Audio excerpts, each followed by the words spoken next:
11 years ago. Yeah, where were you 11 years ago? In high school. Carol Wayne made America laugh on The Tonight Show for over 100 episodes. But in January 1985, she was found dead in 4 feet of water in Mexico, and she couldn't swim. Her companion left the country the next morning with both their suitcases and never filed a missing person report. The autopsy raised more questions than answers, and when people started digging into her final years, they discovered bankruptcies, addiction, and a man who had been linked to another suspicious death 16 years earlier. This is the story Johnny Carson never wanted America to know. Carol Marie Wayne was born on September 6, 1942, in Chicago, Illinois, and from the start, her life leaned toward the spotlight. Entertainment was not some far dream in her family, it was already in the air. So when she reached age 10, she stepped onto the ice with her sister Nina, and something clicked fast. They were not just skating for fun.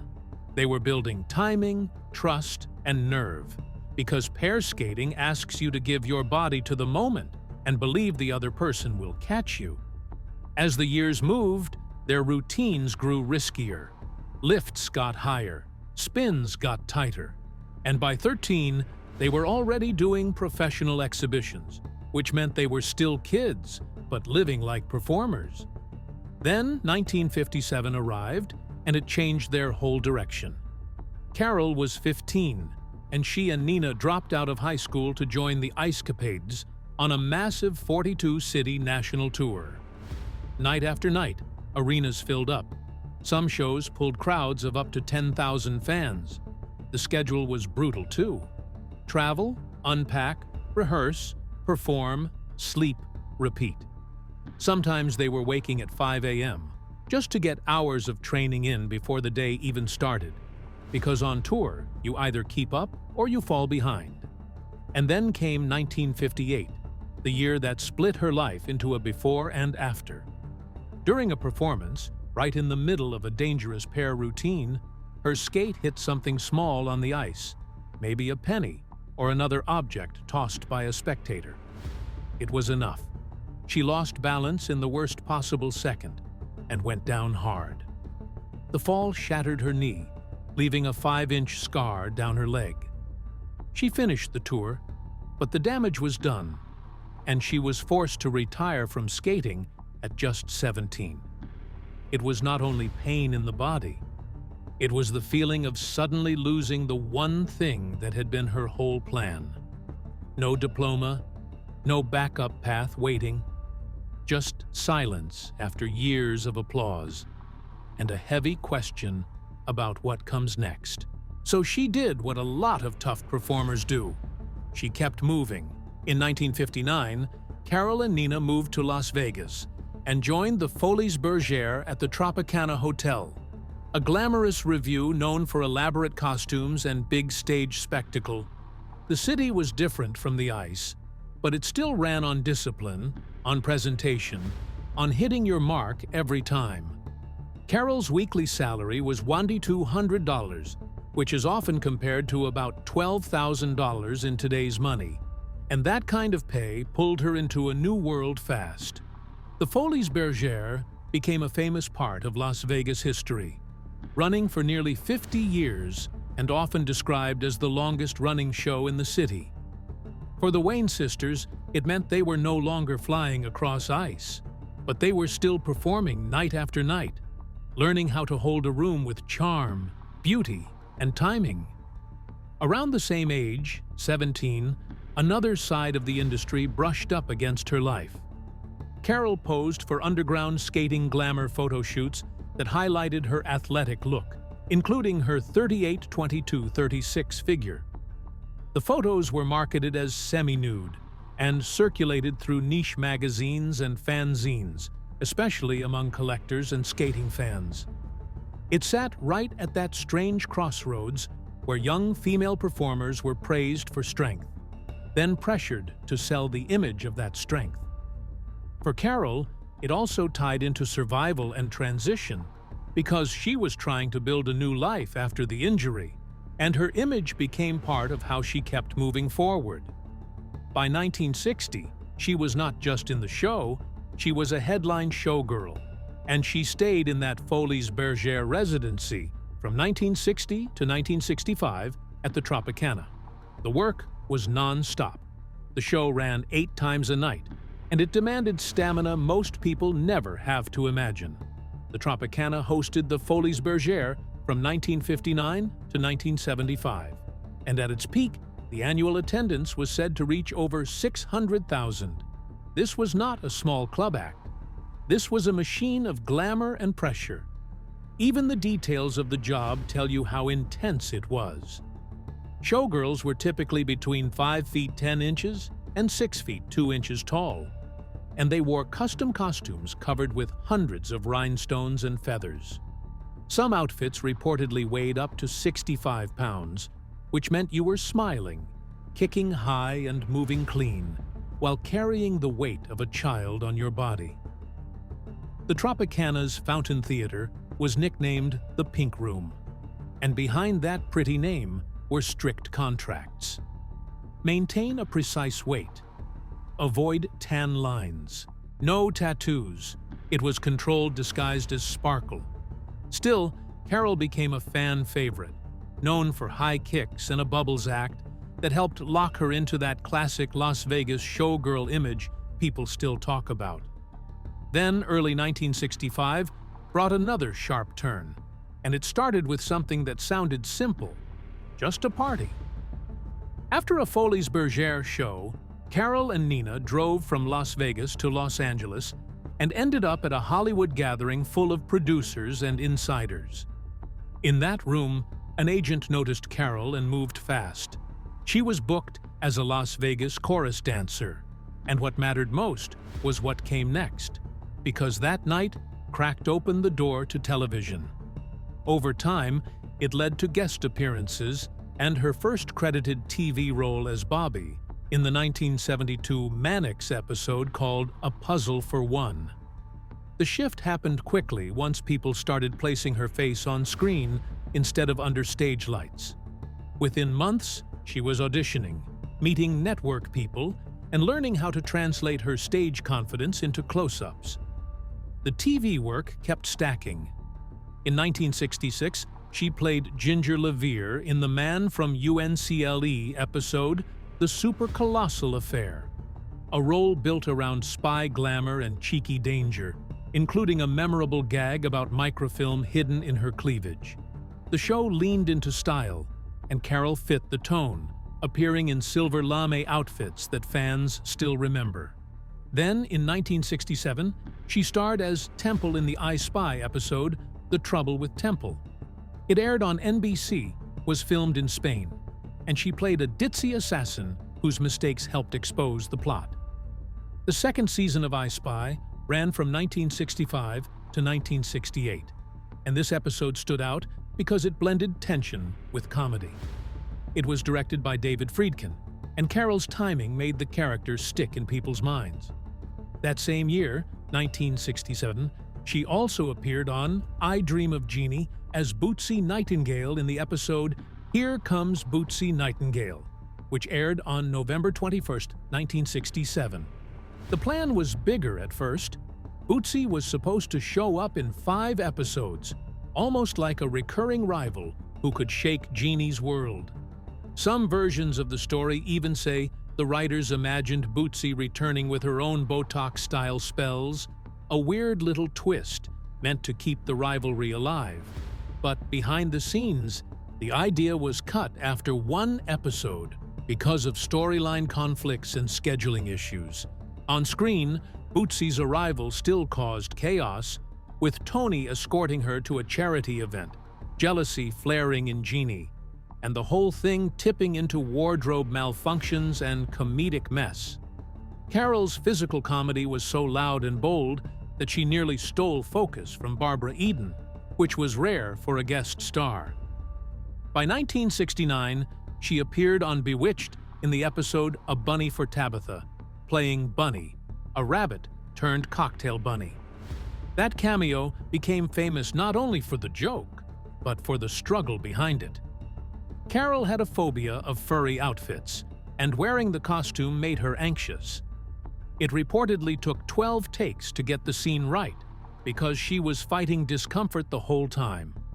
The episode was filmed at Desilu Studios in Hollywood, and fans remember it as one of those odd guest spots that sticks.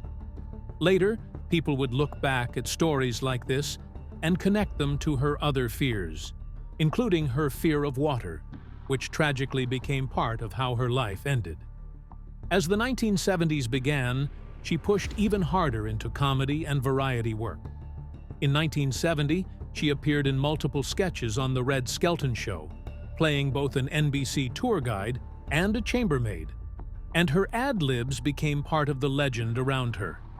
She was quick, fearless, and spontaneous.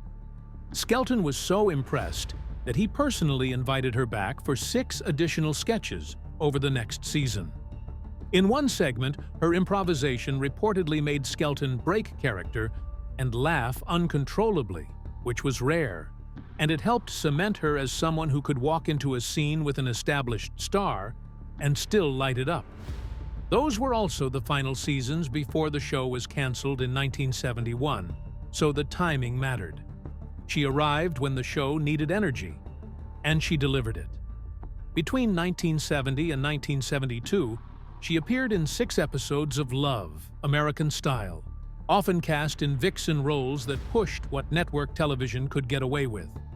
One episode in 1971 featured a blind date scene where Spills exposed lace lingerie on screen, and it sparked backlash from conservative groups, with complaints reaching ABC headquarters in Burbank. But the controversy also fed attention. Ratings rose, and the scene was replayed later in syndication and retrospective specials, which turned that moment into part of her reputation. And in September 1971, she appeared on The Bold Ones, The Lawyers as Christy Mullins, a witness whose testimony included reenacting a motel tryst with suggestive hip sways that shocked viewers. Some stations reportedly aired it with a parental advisory, and newspapers questioned whether television was becoming too adult-oriented.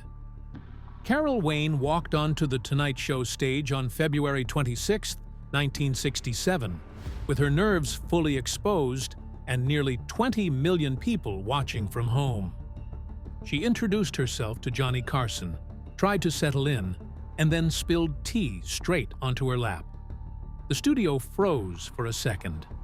Then the laughter came. That small accident did more than any planned joke ever could.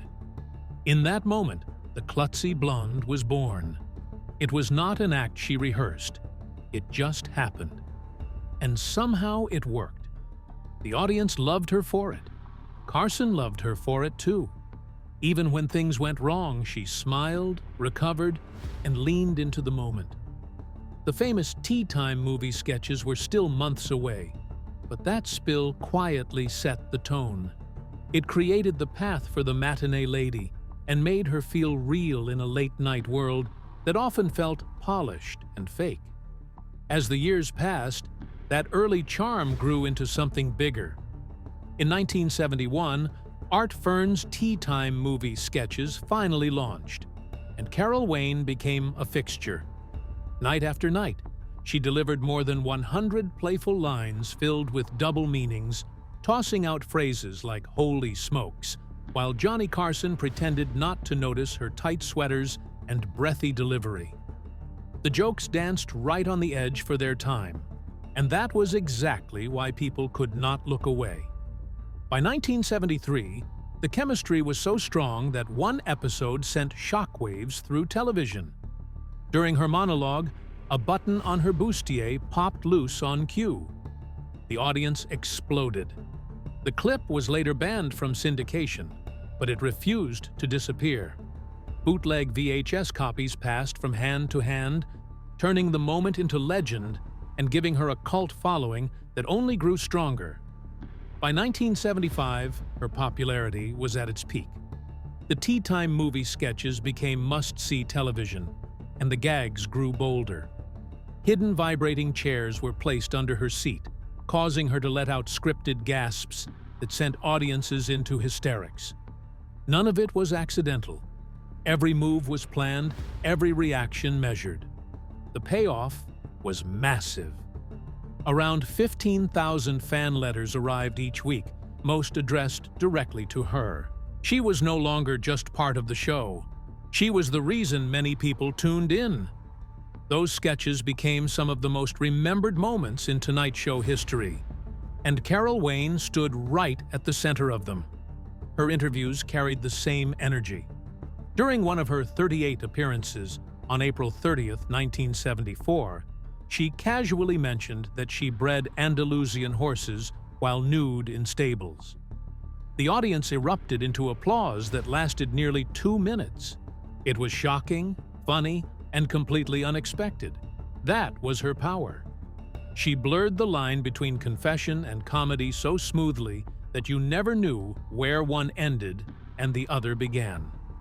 That moment became another piece of Tonight Show lore, proof that she was fearless and fully in control of her image.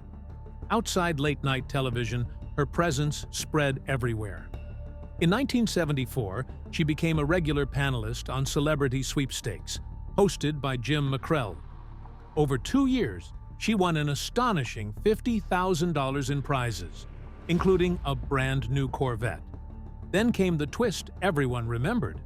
She crashed the Corvette on her very first drive, totaling it before even leaving the studio lot. The story made headlines, and she laughed it off on air, joking that she was better at guessing winners than driving them. The show thrived during her run, fueled by her unpredictability and the buzz she generated every time she appeared. Game shows kept calling. Man-Trap, Hollywood Squares. She fit perfectly. On Hollywood Squares, she delivered one of the most infamous lines of the decade when she tossed a double-meaning joke toward Paul Lynde that was so bold the network bleeped it out. The audience reaction could not be muted. Ratings jumped by 30% for that episode, and the moment became a classic, replayed and remembered long after the sound was censored. Film roles followed the same pattern. In 1967, she made her movie debut in Gun, playing a seductive femme fatale opposite Steve McQueen. A poolside scene featuring her slow walk in a bikini caused such concern that nearly 2 minutes were cut for being too suggestive. Instead of hurting the film, the edits only fueled its reputation. The next year, in The Party, a champagne spill scene left her gown translucent. It was cut from theaters, but later leaked in an unrated version, turning into a viral sensation decades later and adding to her mystique. She leaned into comedy without fear. In 1979, Scavenger Hunt gave her a nurse role filled with outrageous visual gags and improvised reactions that pushed the limits of its rating. Critics complained, audiences laughed, and the scenes became some of the most talked-about moments in the film. It was the same story every time. She took risks, and people remembered her for it. From 1967 through 1984, Carol Wayne appeared more than 100 times on The Tonight Show as the matinee lady. By the early 1970s, she was so closely tied to Carson that some called her his unofficial first lady of late night. Surveys from that era showed that nearly all Americans recognized Carson, and she was his most familiar sketch partner. When NBC shortened the show from 90 minutes to 60 in 1980, her sketches were among the first to be cut. It marked a quiet end to her peak, but not to her impact. Live television kept throwing surprises her way. On November 16, 1973, during a performance of Delta Dawn on the Midnight Special, the seams of her sequin gown split mid-dance. Cameras scrambled. The audience gasped. She laughed and kept singing. The clip replayed everywhere and brought another wave of attention. In 1974, she appeared on Emergency as a Playboy centerfold rescued from a fire. The episode pulled in 12 million viewers and triggered more than 5,000 complaints, yet it became one of the season's highest-rated shows. In 1981, on The Fall Guy, a stunt caused padding to fall from her costume in slow motion, revealing diamonds hidden as part of the plot. The moment was unscripted, unforgettable, and watched by 14.5 million people. Even late in her run, she kept pushing. In 1980, she added a bump and grind dance behind Carson's desk during tea time movie sketches. Ratings jumped by 25% in a month. Some markets refused to air it. Others could not stop talking about it. And in 1974, on Medical Center, she performed a scene so controversial it had to be reshot 20 times to get the delivery right. It aired to more than 15 million viewers and was labeled one of the steamiest moments network television had seen that season. Carol Wayne reached the 1980s carrying a name everyone knew, but also carrying damage that most people never saw. For years, so many viewers only pictured her as Johnny Carson's sweet matinee lady in the Art Fern sketches. That image stayed stuck to her, even while her real life kept getting heavier.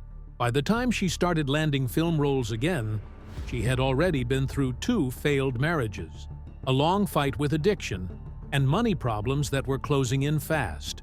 So when her face showed up in movies such as Savannah Smiles in 1982, then Surf 2 in 1984, and then Heartbreakers in 1984, it was not just a late career run. It felt like her trying to prove she was still standing, even when her world was shaking. In Savannah Smiles, she played Doreen, the drunk aunt pulled into a custody battle around the young girl at the center of the story. One scene in particular stuck with people, a blackout striptease that plays both for laughs and for discomfort, and the sound effects from Michael Winslow made every slip feel sharper. It was messy. It was funny for a second. Then it turned sad again.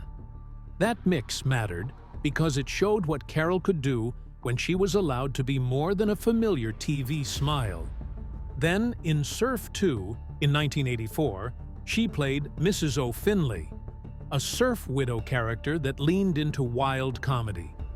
The movie got a reputation for shock humor, and one risque waxing scene became the kind of moment people talked about long after the credits. The film later built a cult following on VHS, and her scenes kept getting singled out because she did not play scared. She went all in, even when the material was ridiculous.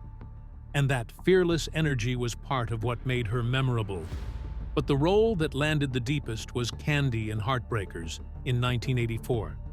By then, the cute typecast image was not helping her anymore, so this part mattered.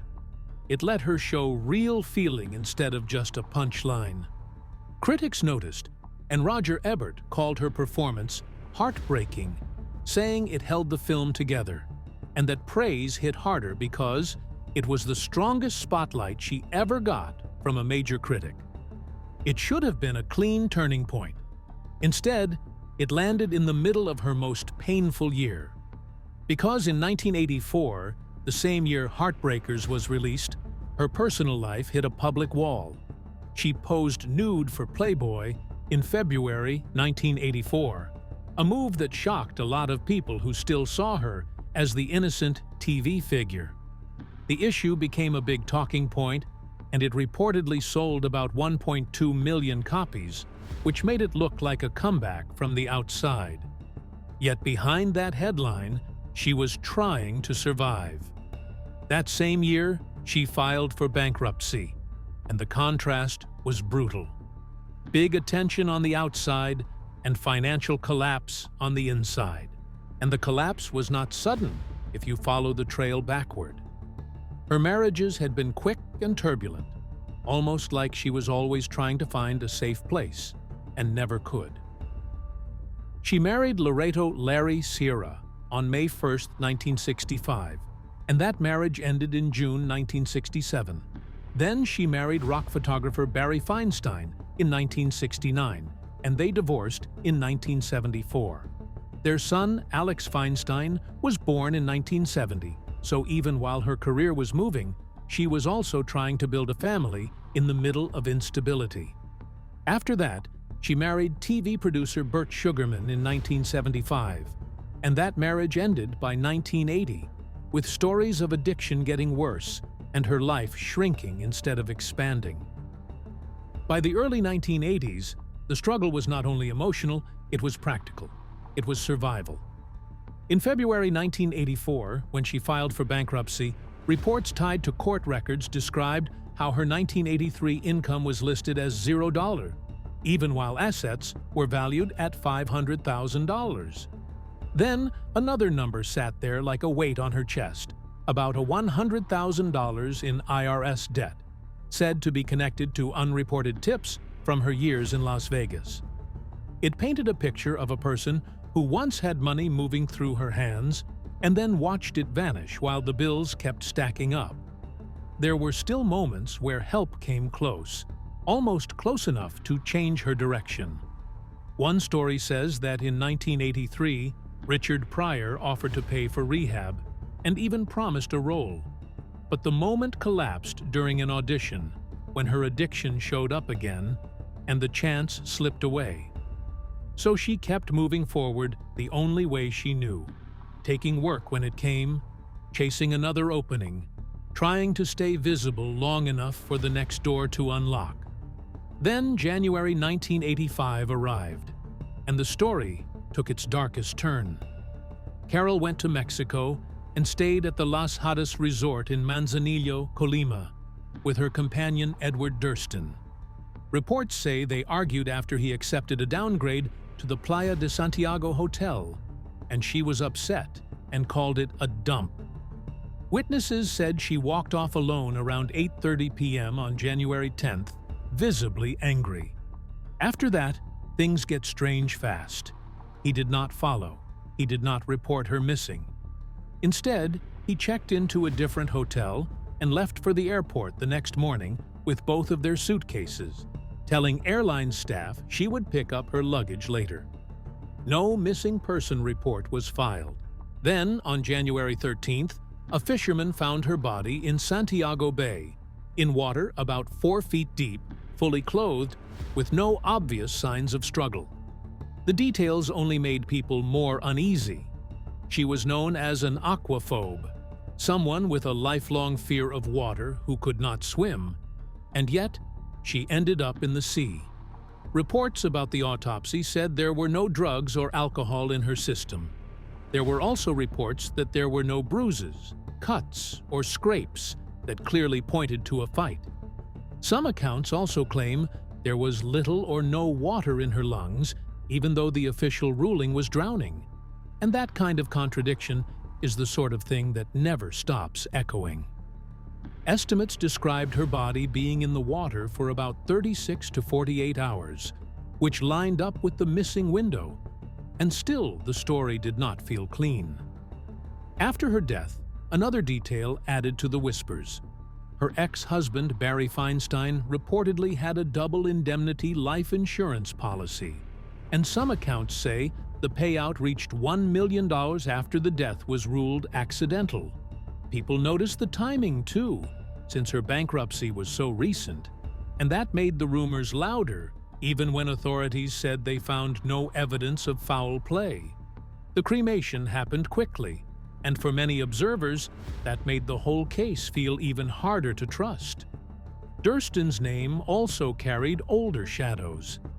One story often repeated links him to the death of Diane Linkletter in 1969, and claims about drug claims not matching autopsy findings have been argued about for years. Whether those connections are coincidence or something darker, the pattern people focus on is simple. He was there. Then he was gone. And questions stayed behind. Back in the United States, her absence landed hard on the one place where millions had watched her for years. On The Tonight Show, she had appeared in over 100 Art Fern sketches from 1971 to 1984, and when she died in January 1985, Johnny Carson reportedly stopped using the character for nearly a year. Attempts to replace her did not bring the same timing back. Because what she had was not just looks or a role. It was rhythm. It was presence. And once it was gone, the space she left felt obvious. That is what makes her late career feel so painful when you look at it now. She was finally being seen as more than a sketch. She had a critic calling her best work heartbreaking. She had roles that proved she could hold comedy and sadness in the same breath.